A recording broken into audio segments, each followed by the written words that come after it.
Hi అండి, hello, అందరూ బాగున్నారా? నేను మీ అర్ణాని.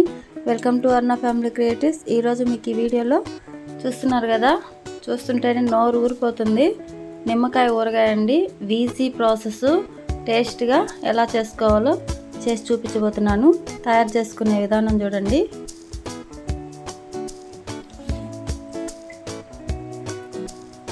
మొదటగా మనం నిమ్మకాయలు కడిగి ఒక క్లాత్తో తుడుచుకొని పక్కన పెట్టుకోవాలి. తుడిచిన తర్వాత కూడా కాసేపు ఆరబెట్టుకుంటే చెమ్మ లేకుండా ఉంటుంది. ఆ నిమ్మకాయల్ని సగానికి కోసుకొని మొత్తం నిమ్మకాయలు ఈ విధంగా ఇత్తనాలు తీసేసుకొని మొత్తం రసాన్ని 20 నిమ్మకాయలు తీసుకున్నాను నేను. 20 నిమ్మకాయలకి రసాన్ని తీసేసుకోవాలా సగానికి కోసుకొని. ఈ విధంగా కట్ చేసుకున్న చెక్కులు ఉంటాయి కదా, ఆ చెక్కులు ఇలాగా సన్న ముక్కల్లాగా కట్ చేసుకొని పక్కన పెట్టేసుకోవాలా. ఇప్పుడు రసము సన్న ముక్కలు కట్ చేసుకొని పక్కన పెట్టేసుకున్నాం, రెడీ అయిపోయాయి కదా. నెక్స్ట్ మనం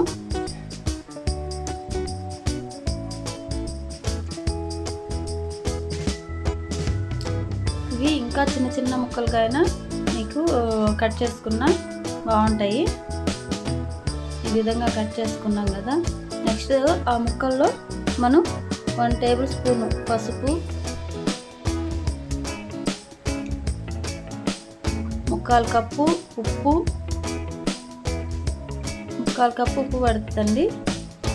నేను సగం వేసాను, సగం తర్వాత వేద్దామని. 3 టేబుల్ స్పూన్స్ ఆవు పిండి, 1 టేబుల్ స్పూను మెంతిపిండి,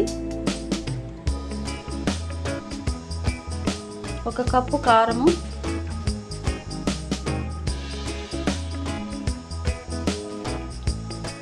మొత్తాన్ని కలుపుకోవాలి. ఇదంతా క్వాంటిటీ 20 నిమ్మకాయలకండి. ఒకరో అటు ఇటు పెద్దవి చిన్నవి ఉంటాయి కదా, అవి ఒకరో కారం పులుపు కొద్దిగా తగ్గితే మళ్ళీ వేసుకోవచ్చు. అంటే మనకి నిమ్మకాయలు చిన్న సైజు పెద్ద సైజు ఉంటాయి కాబట్టి చూసుకొని వేసుకోవచ్చు. ఇప్పుడు మనం నిమ్మరసం పిండి పెట్టుకున్న నిమ్మరసాన్ని కూడా అందులోనే వేసేసుకోండి. విత్తనాలు ఉంటే పక్కకు తీసేసుకొని రసాన్ని మొత్తాన్ని వేసేసుకొని మొత్తం కలిసే విధంగా కలుపుకోవాలి.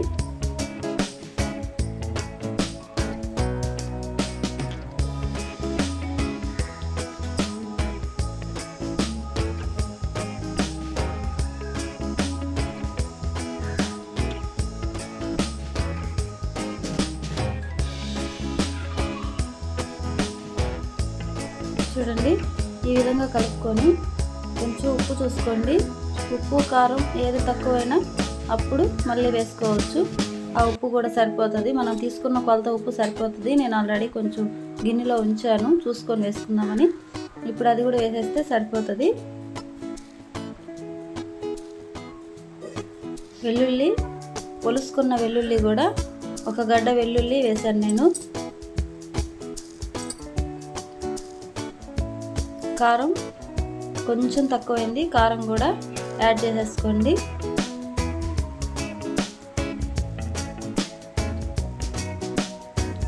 మొత్తం కలిసే విధంగా కలుపుకొని పక్కన పెట్టేసుకోండి. నెక్స్ట్ 1/4 కిలో ఆయిల్ పోసుకోండి. స్టవ్ మీద ప్యాన్ పెట్టుకొని 1/4 కిలో ఆయిల్, 1 టేబుల్ స్పూన్ ఆవాలు, కొంచెం మెంతులు, కొద్దిగా అండి మెంతులు. నెక్స్ట్ 2-3 ఎండుమిర్చి కూడా అందులో వేసేసుకోండి.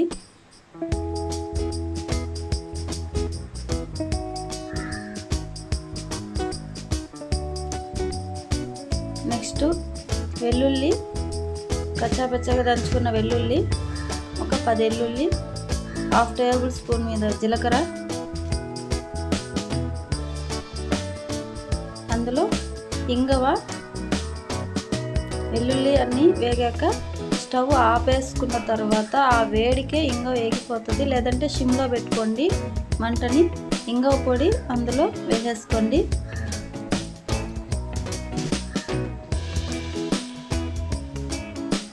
ఇంగువ బాగా వేగిపోయింది.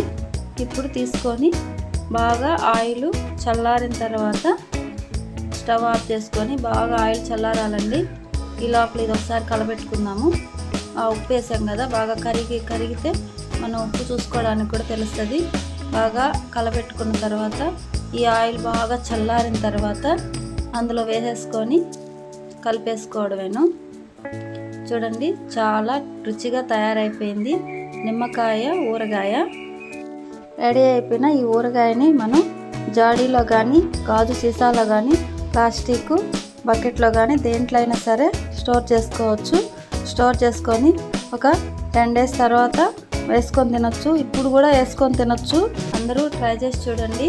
ఈ వీడియో కానీ మీకు నచ్చినట్టయితే లైక్ చేయండి, షేర్ చేయండి. ఇంతవరకు మా ఛానల్ సబ్స్క్రైబ్ చేసుకోకపోతే దయచేసి సబ్స్క్రైబ్ చేసుకోండి. Thank you for watching.